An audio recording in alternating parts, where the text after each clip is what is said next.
But that's, this is the bullet that Nitro shoots at you every now and then. Yeah. And I've ducked this bullet for 50 years, and it just shot me in the butt. So you have not had a big boomer like this, like almost in your entire career? You've had no boomer like this one?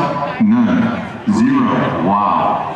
I have slightly lifted a blower, but it didn't hurt anything. Right. We put a blower on it and came back the next weekend.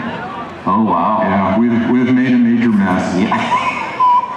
So did the, you haven't had a chance to probably even look at the car yet. It's out the top end there, but motor just came apart altogether. Well, it looks like it hung an intake valve, Okay. which is probably the worst thing you can do on Nitro. Yeah. And a chunk of the intake manifold kind of hit the steering wheel and scratched me a little.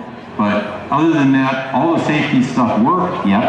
I'm proud of myself for getting right on the fire extinguishers and brought it to a stop, and that's what we do. Kept it off the wall.